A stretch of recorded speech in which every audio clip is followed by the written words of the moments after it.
Buenas tardes, señoras y damas y caballeros. Estamos aquí en conversación, nuestro segundo episodio en el podcast. Hoy me acompaña el astrólogo, hierofante, cartomante, Fernando Castro. Fernando, ¿cómo estás? Todo bien, Omar, gracias por invitarme. Déjame yo también estoy grabando, espérate, déjame yo grabar. Dale. Ajá, dime, perdón, continúa, perdona. No, bastante interesante porque, te vi, te había visto que estabas en Instagram, vi que eras astrólogo, vi que no solo eras más que astrólogo, pero también haces otras cosas, estás bien metido en el viaje. Y yo, espérate, este señor se ve bastante interesante, yo lo quiero traer al podcast, así que, y que nos explique, porque yo no sé, lo de astrología, yo solamente sé que yo soy Capricornio, los 12 signos, pero sé que hay uno 13, que es como una serpiente. Uf, diablo, ahí tienes como 4 cosas que podemos ir una por una, ¿cómo se dice la palabra? Disectando. Pero antes que eso, yo te voy a preguntar, como astrólogo, ¿para ti qué es Dios? Pues mira, Dios es muchas cosas, ¿verdad? Primero que nada, salud. Salud. Por la copa de oro. Yes. Mano, la pregunta de Dios es una pregunta con la cual el hombre ha estado debatiendo desde que el hombre tiene la capacidad de razonar y usar su conciencia, ¿verdad? Correcto. Esa pregunta va a depender a quién tú le preguntes, ¿verdad? Va a haber personas que te van a decir que, pues, es una fuente, es el origen. Hay otras personas que te van a decir que tiene que aunque sea el origen o la fuente, tiene una función más activa en la vida, ¿verdad? Pero yo creo que es todas las posibles definiciones que el hombre pueda darle a Dios aplican hasta cierto punto. Todo depende de la perspectiva que uno lo vea. Pero sin duda alguna Dios existe, ¿verdad? ¿Qué es? ¿Cómo lo podemos identificar? Eso es algo que realmente es irrelevante más allá del hecho, ¿verdad? En mi opinión. Si tú me preguntas a mí, pues Dios es no tan solo la fuente y la esencia, el Godhead, o la causa primaria, ¿verdad? Pero también es algo más activo, ¿verdad? Si lo vemos desde la perspectiva védica, tú sabes. El Brahman. El Brahman, correcto. Es indescriptible. Correcto. Va más allá de palabras y simbolismo. Exactamente. Los gnósticos tienen algo así bien similar. Correcto. Pero también la otra cosmovisión, que puede ser una cosmovisión más, digamos, judeocristiana, pues tiene otra percepción de Dios, ¿verdad? Sí. Y déjame decirte, esas dos percepciones han creado mucho conflicto a través de la historia, especialmente la cuestión gnóstica con la cuestión judeocristiana de la iglesia. Sí. Pero eso es otro tema. Ahí tengo, de hecho, los evangelios gnósticos, me los estoy bajando, son 700 páginas, sí. Y ya voy por la 400 y me está volando la cabeza a niveles que yo no puedo creer ni lo que yo estoy leyendo. Pues esa gente ha tenido una guerra con la iglesia por siglos. Y entonces el Dios de los gnósticos no necesariamente es el mismo Dios de los católicos o de los cristianos. Y a la misma vez hay otras personas que te dicen que es el mismo, pero que es otras diferentes interpretaciones. Pero el punto es que esa pregunta, pues, inevitablemente ha causado los diferentes conflictos que conocemos en el mundo y en la humanidad a través de las diferentes interpretaciones. Y es bien curioso en la astrología. El signo que lidia con las religiones, con la filosofía, con las percepciones del mundo, generalmente es Sagitario, que es el signo masculino de Júpiter. Sí, correcto. Pero y usualmente, a la misma vez, muchas personas le dan esa connotación religiosa y esa connotación filosófica, pero a la misma vez es el signo más de guerra. Y es bien curioso porque muchos astrólogos o muchas personas que conocen astrología van a decir: coño, ¿cómo Júpiter va a representar la guerra si Júpiter es el gran benéfico y Júpiter es dinero y Júpiter es alegría y filosofía y espiritualidad? Pero realmente el signo que representa la religión, que significa que representa las perspectivas filosóficas del mundo y así por el estilo, es el signo más sanguinario y más de guerra, porque ¿qué es lo que hace matar al hombre más que la idea de que mi Dios o mi religión? Mejor que la tuya. Exactamente. O sea, lo que lleva al hombre a matar o a iniciar estos procesos bélicos a gran envergadura o estas guerras santas es más no una guerra por recursos, no una guerra por control geopolítico, es más una cuestión de talantes metafísicos, ¿verdad? De cómo los preceptos religiosos y de Dios llevan al hombre a causar las más grandes catástrofes bélicas, ¿verdad? Y ahí es que tenemos todo este argumento de los ateos y de los agnósticos de que la religión es lo más malo que existe y así por el estilo, pero sí, eso está ahí, pero también hay otros preceptos jupiterianos y sagitarianos que son muy positivos. Pero inevitablemente el conflicto y la guerra es parte de la vida y eso se ve en la astrología. Pero, diablo, empezamos con qué es Dios y terminamos aquí. Pero el hecho es que Dios existe, es mi opinión, ¿verdad? Y yo creo que las personas que reconocen eso, pues tienen una capacidad para expresar cierto grado de inteligencia que otras personas que no reconocerían que es Dios, pues no lo pueden expresar. Porque la vida, pues hay cosas que las capacidades humanas no tienen las herramientas para comprender y explicar, y ahí es que entra pues el factor Dios, ahí es que entra el factor de lo incomprensible, de los acertijos, de las cosas que sencillamente no tenemos la capacidad de entender a ciencia cierta, ¿verdad? Eso es lo que dicen ese mismo argumento, que el verdadero God está más allá de palabras y simbolismos, como los hindúes, los gnósticos. Yo he entendido que otras religiones, si no recuerdo, pero por lo menos esas dos, que es donde yo baso mi espiritualidad. Mano, podemos basarlo en tantas cosas. Hay manifestaciones, es lo que yo pienso, ahí donde vienen las deidades. Sí, y no tan solo eso, y al fin y al cabo, o sea, las diferentes religiones son diferentes caminos al mismo centro del círculo, ¿verdad? Es como si Dios fuera el centro de un círculo y todas las diferentes religiones tradicionales del mundo pues llevan a ese mismo camino. Que básicamente se resume en amor incondicional. Hasta cierto punto, sí.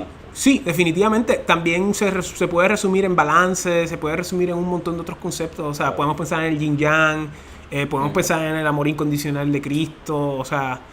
Hay tantas cosas que podemos extrapolar de esa pregunta que realmente el podcast sería interminable. Sí.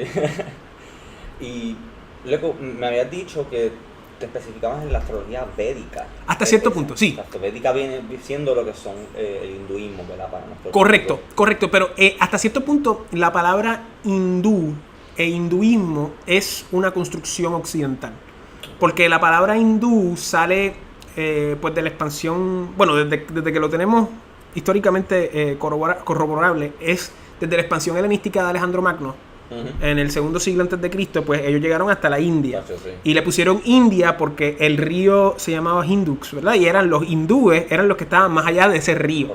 ¿Okay? Y esa es pues la palabra que nosotros utilizamos para denotar las costumbres y las maneras de vida que se dan a cabo en el subcontinente hindú, ¿verdad? O sea que el hinduismo viene de esas conquistas de Alejandro. La palabra, etimológicamente, la palabra. No. Eso es lo que estoy tratando de llevar, de que supuestamente, ¿verdad? Esto no es constatable, pero se dice que en un pasado remoto, pues la religión védica era la religión del mundo, ¿verdad? Pues la más antigua. Correcto. Hasta cierto punto, por los Rig Vedas, pues conocemos que a ciencia cierta, ¿verdad? Porque este es el problema. A ciencia cierta te dicen que el Rig Veda tiene, creo que 2000 y pico de años, constatable, ¿verdad? Eso es lo que la academia te va a decir. Pero los hindúes te van a decir que tienen 5000, 16000, 15000 años y que esto es básicamente como la 22ª transcripción de los Vedas y así por el estilo. Pero la religión védica es la religión de ese subcontinente que eventualmente pues se desarrolla en lo que conocemos como el hinduismo moderno, la religión védica. A la misma vez, una parte integral de la perspectiva védica es el sánscrito. El sánscrito, que es básicamente la lengua más antigua que conoce el hombre, ¿verdad? No sabemos de dónde sale. Hay personas que te dicen que quizás viene de la Atlántida, hay otras personas que te dicen que siempre ha existido. La palabra sánscrito en sánscrito significa la ciudad de los dioses, ¿verdad? Y para la cultura védica, el leer era de una suprema importancia, porque hoy en día pues lo tomamos por sentado de que leer y escribir es algo que... Pero realmente anteriormente eso era para una élite, eso era para un grupo pequeño de personas. Y hasta la Edad Media, los que leían más que los frailes y eso, el pueblo de por sí estaba en ignorancia. Y eso es un tema que podemos explorar, la idea de que pues es el alfabetismo algo positivo de que todo el mundo lea y escriba, o era mejor cuando era de una élite. Eso es algo que podemos discutir hasta cierto punto, porque o sea, el poder leer era una de las cosas que distingue al hombre del hombre del animal, exacto. Y cuando uno leía, pues uno se metía en la ciudad de los dioses. Y eso es lo que básicamente la palabra sánscrito quiere decir. Y el leer era de suprema importancia en la tradición védica, ¿verdad? Porque a través de la lectura tú podías hacer la métrica, de leer los cantos, de leer los mantras, hacer las ceremonias y eventualmente saber cuándo era que tú tenías que hacer la ceremonia, ¿verdad? Y ahí es que entra la astrología, ¿verdad? Exacto. ¿Cuáles serían las diferencias entre la astrología védica y los zodiacos que nos conocemos? Un montón, mano. Ok, hay muchas personas que te dicen que la profesión más antigua es la prostitución, ¿verdad? Hay otras personas que te van a decir que la profesión más antigua es el cocinero. ¿Ok? Pero realmente en algún momento por ahí están los astrólogos. Porque la astrología es una ciencia y un arte, ¿verdad? Hay alguna gente que te va a decir que es una pseudociencia, que son las personas... Te quiero hacer una pregunta sobre eso, pero... Sí. Hay algunas personas que te van a decir que la astrología es una pseudociencia y otras personas que te van a decir que es una superciencia, ¿verdad? Las personas que te dicen que es una pseudociencia, pues obviamente son las personas que pertenecen pues al status quo y a la ciencia como se conoce hoy en día. Y la gente que te dice que es una superciencia son las personas que están más dadas a un, pues, trasfondo esotérico, ¿verdad? Pero realmente la astrología es una ciencia y un arte, porque tienes el componente científico que mayoritariamente se extrapola de la astronomía, ¿verdad? Correcto. Que es la medición de los fenómenos astronómicos en relación a la Tierra o en relación a otros fenómenos astronómicos, y eso es una cosa completamente matemática, ¿verdad? De geodinámica física y así por el estilo. Y está también la cuestión artística, que son básicamente las extrapolaciones astrológicas, ¿verdad? Y tú puedes ver que eso siempre ha estado ahí, y en un pasado antiguo la astronomía y la astrología eran una, como la alquimia y la química eran en una, como la psicología y la magia eran una, pero a través del desarrollo humano, a través del advenimiento de la modernidad, pues todas estas cosas se van compartimentalizando, dividiendo, bifurcando hasta cierto punto. Claro. Tenemos la astrología, ¿ok? Ahora en términos cronológicos, más allá de la interpretación religiosa, porque los Yotishi es la palabra en sánscrito para astrólogo. Y Yotishi sale de Yotisha. Y Yotisha es la palabra para astrología en sánscrito, que significa ciencia de la luz. ¿Okay? Porque es a través de la luz de los astros, de las luminarias y por el estilo que nosotros podemos interpretar las diferentes posiciones y interpretar el tiempo, ¿verdad? ¿Ok? Pues el Yotishi tradicional védico te va a decir que la astrología vino de los dioses y que la conocemos de antemano, pero esa es la interpretación religiosa, ¿verdad? Eso pues esa es su interpretación, ¿verdad? Hay personas que creen que, por ejemplo, que el hombre y la mujer vinieron de Adán y Eva y creen estas cosas, pues esas son las interpretaciones religiosas cristianas, pues estas son las interpretaciones... Más simbolismo y más metafórico, yo pienso. Realmente no hay manera de saberlo. Es posible que sea metafórico, sin duda alguna, pero mientras más yo estudio, más me doy cuenta que yo no sé nada y que realmente el hombre no sabe de dónde salió. Nosotros no sabemos cómo llegamos aquí. La evolución es una teoría. O sea, hay muchas cosas. Tampoco me voy a poner conspiranoico, pero la realidad es que hay muchas cosas que yo realmente no sé, ¿verdad? Y sí, tiene un valor metafórico, pero yo no sé si eso es verdad o no. Pero el punto es que, históricamente hablando, lo más viejo que nosotros conocemos de la astrología, y esto es para contestar tu pregunta entre las diferencias entre lo que es la astrología védica y la astrología occidental moderna que conocemos hoy en día, te voy a hacer una cronología lo más rápido posible que pueda. Vale. ¿Ok? Lo más que la astrología, a través de historia constatable, lo más que conocemos es en la antigua Babilonia. ¿Okay? Que más o menos se va a remontar para allá 2000 antes de Cristo, más o menos. Y inicialmente la astrología empezó como astrología mundana. Eran las personas que veían las estrellas, ¿verdad? Tú puedes ver a Júpiter hoy, tú puedes ver a Marte, tú puedes ver a Venus. Es bien fácil ver esas estrellas moviéndose. Y ellos lo que empezaron es a ver las estrellas, o mejor dicho, los planetas, pero en los textos antiguos le dicen estrellas. Okay.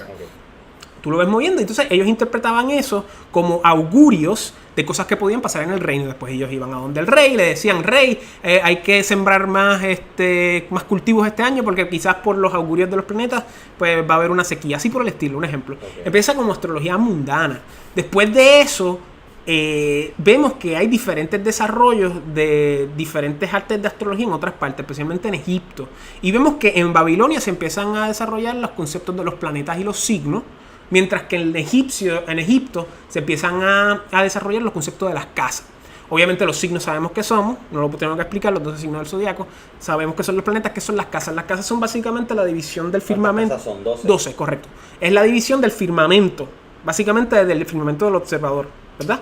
El amanecer, por donde asciende el sol, después el medium coeli, que es el punto más alto, después el descendiente, que es el atardecer, el imum coeli, que es el punto opuesto al medio coeli, que es cuando el sol está en el hemisferio opuesto, y así por el estilo. Entonces, todo eso se empieza a juntar en el siglo II a.C. ¿Ok? Perdón, en el siglo II, mira a mí, 200 a.C. ¿okay? Que es cuando empieza esta expansión de Alejandro Magno, ¿okay? Que Alejandro Magno conecta oficialmente Occidente con Oriente. Exactamente, el mundo antiguo completo. Y ahí es que se empiezan a mezclar. Y le dieron a violar a los persas. Correcto, exacto. Entonces empiezas a mezclar las cosas babilónicas con las cosas egipcias y tienes los griegos ahí, ¿ok? Y él era tolerante de eso y correcto. Era un filósofo también. Correcto. Tengo entendido que el sobrino de Aristóteles, algo así. Aristóteles era el maestro de Alejandro Magno. Y entonces, a través de esta pancomunidad helenística, es que se empiezan a ver los desarrollos de lo que conocemos hoy como lo que va a ser astrología moderna. ¿Por qué? Porque antiguamente lo que se practicaba era astrología mundana, ¿ok? Pero después se desarrolla lo que es la astrología horoscópica. Horoscópica es horoscopos, fijar la hora. Eso es que tenemos un ascendente, que es básicamente el signo o lo que está subiendo al este al momento de hacer una carta, levantar una carta, ya sea que alguien nazca o que suceda algo.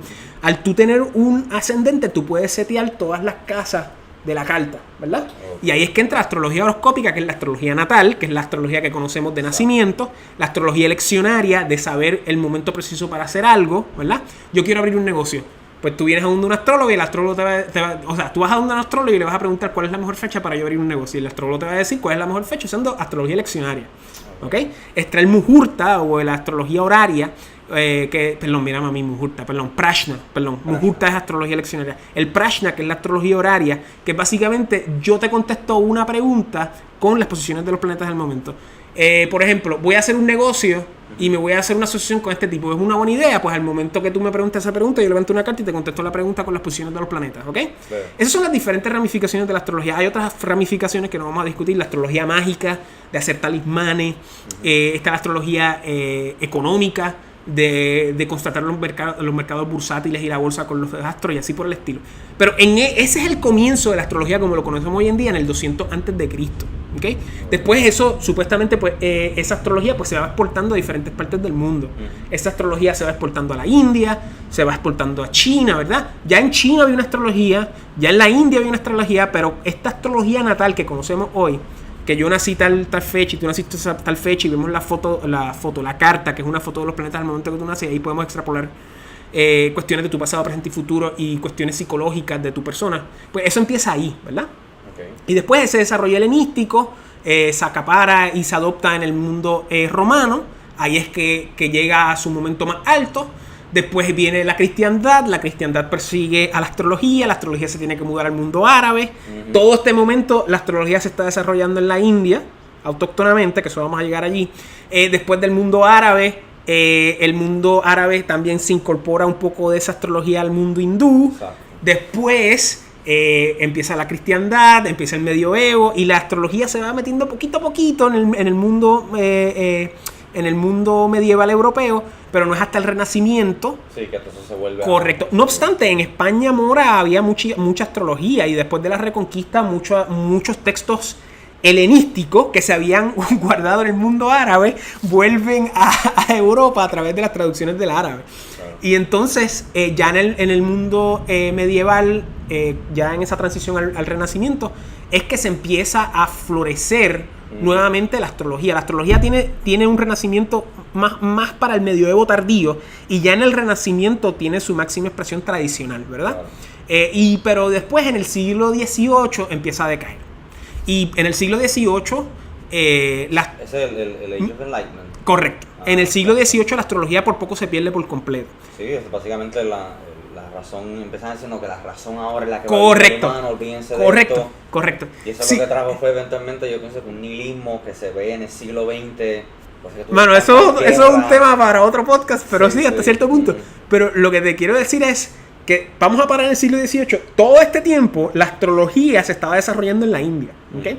Y hay un debate, ¿verdad? Hay un debate que en la astrología védica pues se incorporó muchas tendencias de la astrología helenística, pero no se sabe hasta qué punto que en la astrología védica qué es helenístico y qué es védico. Hay cosas que son intrínsecamente védicas, como los nakshatras, que son 27, a veces son 28 estrellas en la eclíptica, también la medición de las fases lunares a través de los titis y los karanas, también las deidades, esas cosas son autóctonas de allá, pero hay otras cosas de astrología natal, de Jora, de Yataka, que son las palabras en sánscrito para la astrología natal, que no se sabe cómo es, pero todo eso se conservó allá.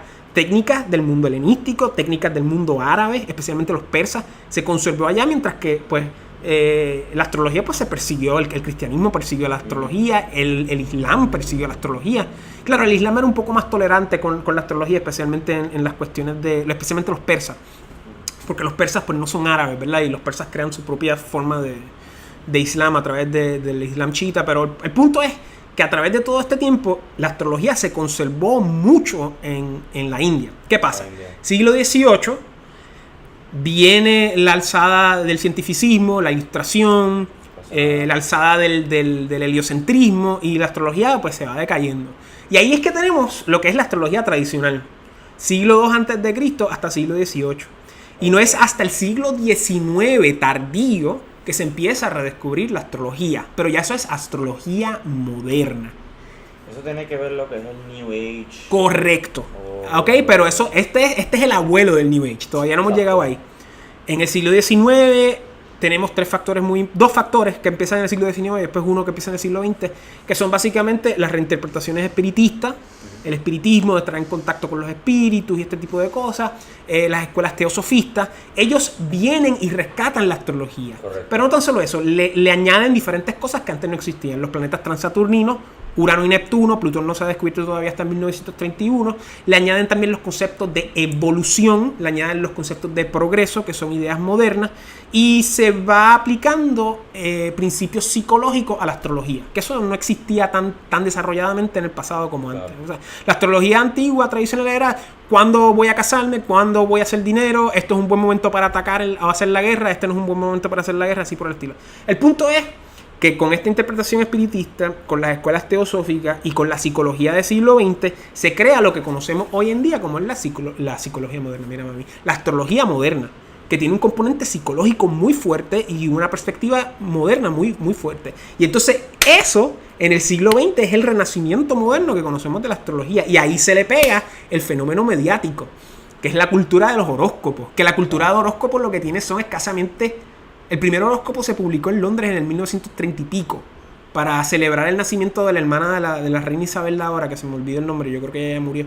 Pero el punto es que ahí es que está el comienzo de la astrología moderna. Ahora bien, ¿cuál es la diferencia entre la astrología védica y la astrología moderna? Pues básicamente la astrología védica viene de la India.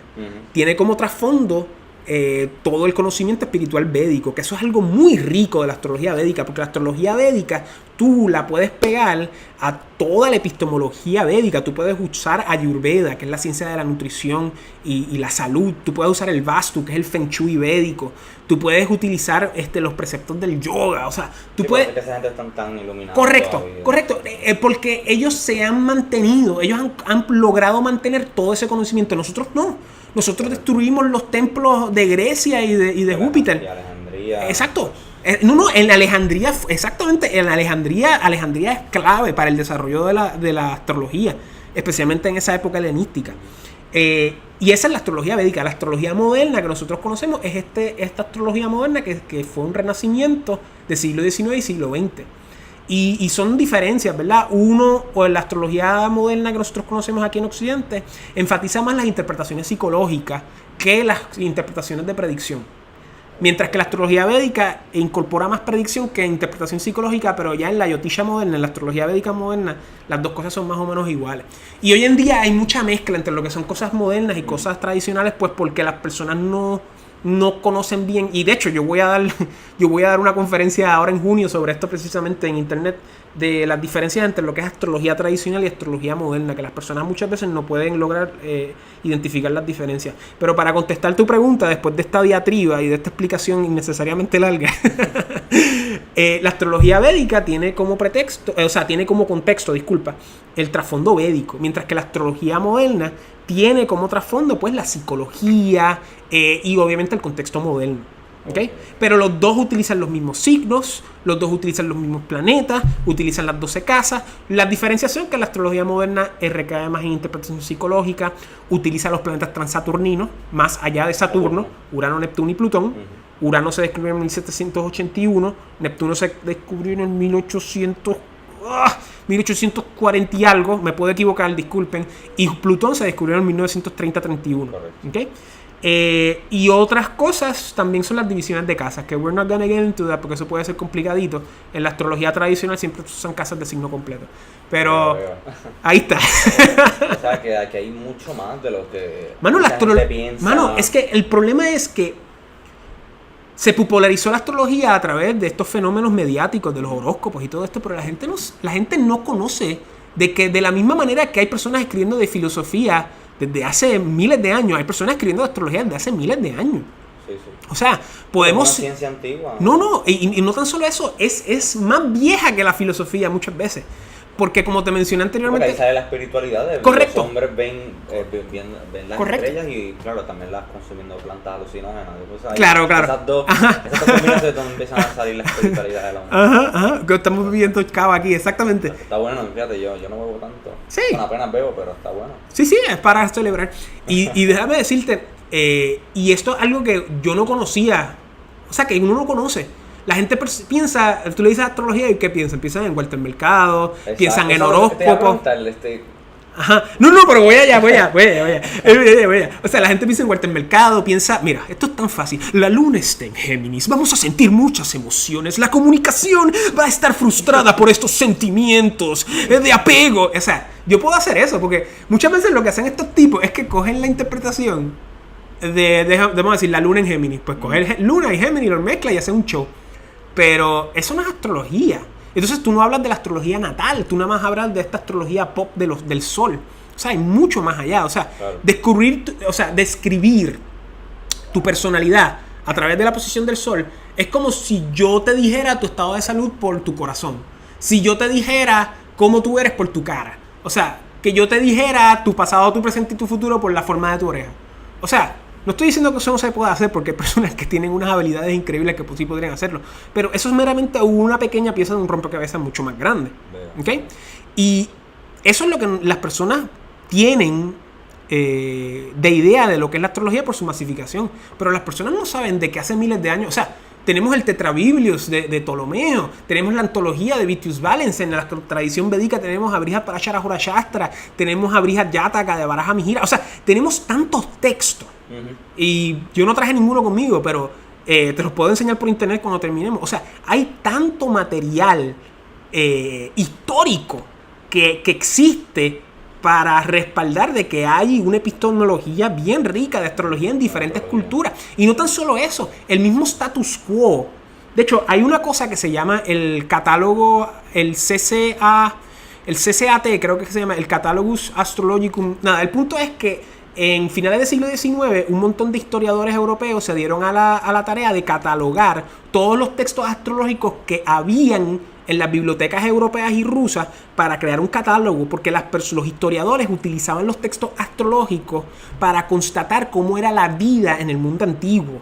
Porque tú no puedes ver cómo era el día a día en el mundo antiguo a través de escritos, que yo sé, de Herodoto o de escritos antiguos, o de historiadores antiguos, porque ellos lo que te van a hablar es de las batallas y de los emperadores y los gobernantes y lo otro. Pero a través de los textos antiguos tú podías ver cuáles eran las preocupaciones de las personas. Como hoy en día, ¿cuáles son las preocupaciones de Puerto Rico? Pues pagar la renta, la gasolina, el tapón. Eso no se va a grabar en la historia de Puerto Rico cuando lo que digan es que Ricardo Rosselló ganó en el 2016, que Alejandro García Padilla ganó en el 2012. O sea, esas cosas no se van a retratar. Y ellos crearon este catálogo para estudiar la cultura. Claro, ellos no lo utilizaron para constatar las tradiciones astrológicas porque ellos no pensaban en eso. Pero ahora, a finales del siglo XX, un montón de astrólogos se metieron en ese catálogo para traducir un montón de textos griegos. Yo había leído algo que tú habías puesto y me pareció bastante interesante. Sí, mano. Nancy Reagan usaba la... Sí, Nancy Reagan usaba... No, hay una cita que dice...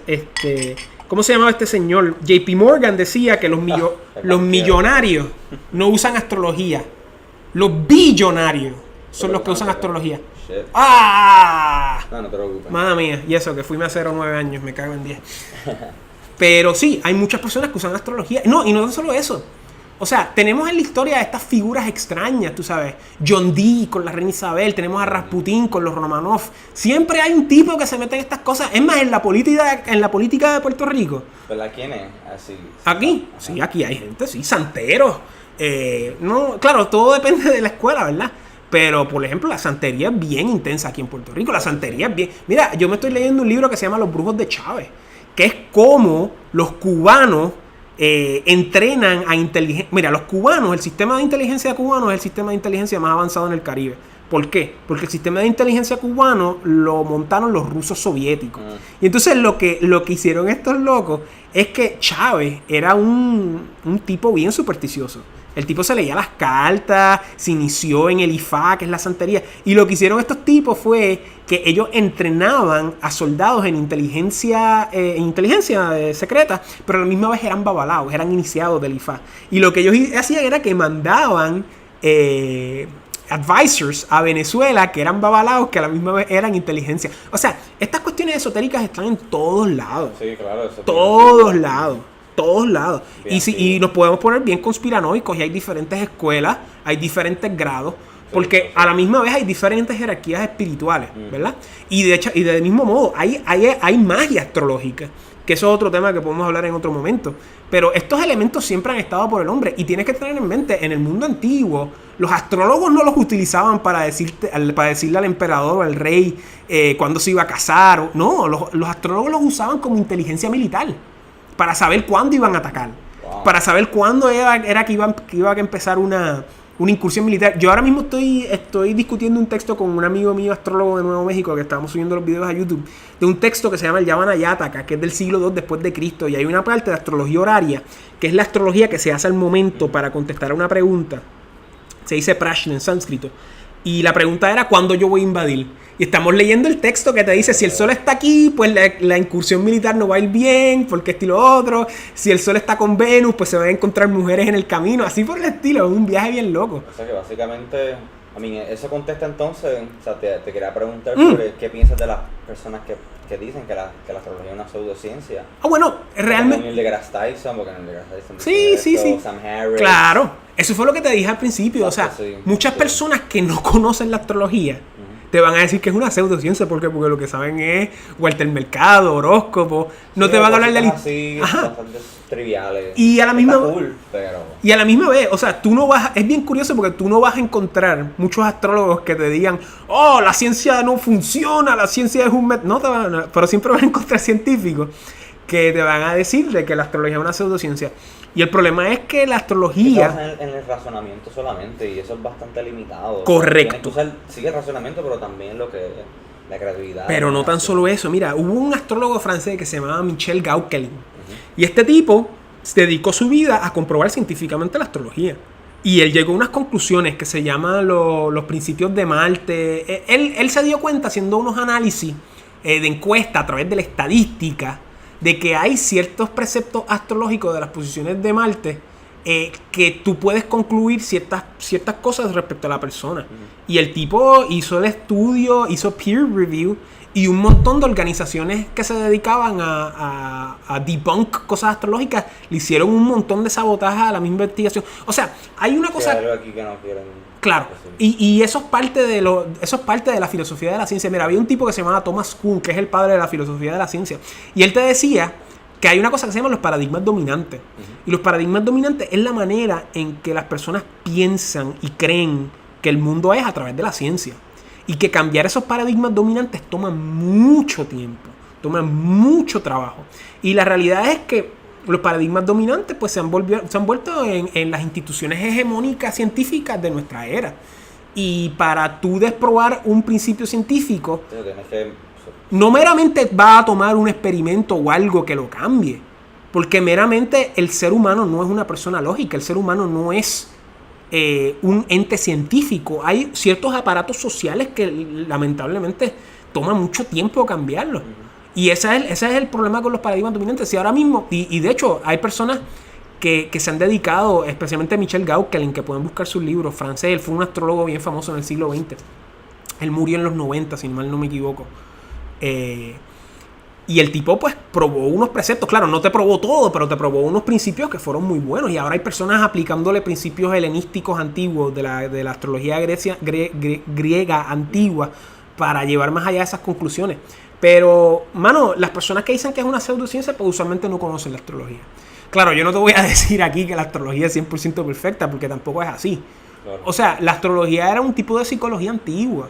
Era un tipo de método que el Sí, hombre... para entender más el mundo. Claro, O sea, claro. El ser humano es curioso, por eso es que Claro. yo le he dicho a mis amigos que mira, el gato, la curiosidad no mata al gato, lo iluminó. Ajá. Exacto, Ajá. supongo que- Y si ese gato estudia astrología, se va a volver loco porque va a decir, anda por el carajo. No me imagino. Esto es mucho más Sí. hardcore. Pero déjame decirte, a mí, la astrología a mí me fascina porque... Exacto, ¿por qué es lo más que te, o sea, qué te hizo a ti meterte en astrología? Pues mira, yo tenía una banda. Los niños estelares. Exacto, yo ¿verdad? tenía una banda y yo conocí un montón de gente. Y una de esas personas que conocí fue un astrólogo. Y yo me hice mi carta natal. Para las personas que no sepan qué es carta natal, la carta natal es la manera de hacer astrología responsablemente, ¿verdad? A leer horóscopos, leer videos de tránsitos en YouTube. Eso no es astrología seria. Astrología seria es que tú sepas tu hora de nacimiento exacta, el lugar donde naciste y la fecha. Y que vayas a un astrólogo y te haga tu carta natal, que es básicamente la foto de los planetas al momento que tú naciste. ¿Ok? Ok, pues entonces cuando volvamos, quiero que me digas mi carta natal que yo te había mencionado por texto. Ah, espérate, tú quieres... diablo, podemos hacer eso si quieres, pero me hubieses dicho, yo lo hubiese hecho más, me lo hubiese metido más caña, yo la vi por encimita, pero sí hablamos.